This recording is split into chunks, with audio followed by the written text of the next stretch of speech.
Hello everyone and welcome to Genius Academy, and today we will take a look at preliminary purchases. So let's get right to it. As you can see right now, we have a sales order with the cranberry picking machine and with the job number already created in the system.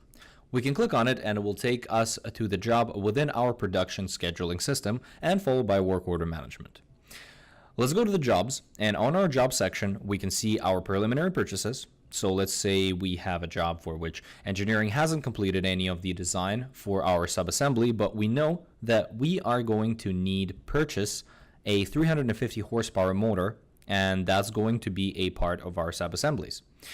We can define those and not wait for engineering to be done designing in order to start our purchasing. So in this case, we define our list of preliminary purchases to accelerate our purchases for long lead time parts. As you can see, I have my 350 horsepower motor, and if I go to my materials planning, this is how the purchaser can identify the missing parts to this project or to this job to order. So in this case, we're missing the quantity of 1. Our product code is 350HP-M on our project PPZ00, which is cranberry picking machine. So at this point, what the purchaser wants to do is open up his purchasing module and go to recommended reorder, also known as material resource planning or MRP. From the MRP module, the purchaser will be able to identify the requirements that needed to be purchased.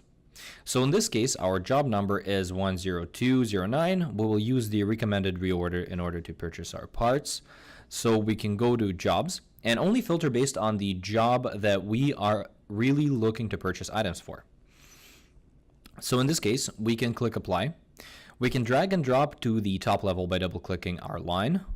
And this is the only material that we need to purchase for this job, which is our motor. We'll go ahead and specify the vendor. In this case, it's Chloride Systems, and we can specify a unit cost. So this motor costs us $300. We already know that we had a request for quotation done, so in this case we can see our on-hand inventory, where this part is also allocated, by the way. So on different jobs, see what's available, what's on order. So we can see that this motor is also on order for 2 other jobs on 2 different purchase orders. So at this point, we will confirm a different purchase order, click yes. Purchase orders will get created automatically in Genius, as we see right here. We can see that the allocation has been completed for our job 10209. Going back to our job, let's refresh it, and we can automatically see that the missing material plant quantity goes from 1 to 0, meaning that we do have a purchase order against this requirement.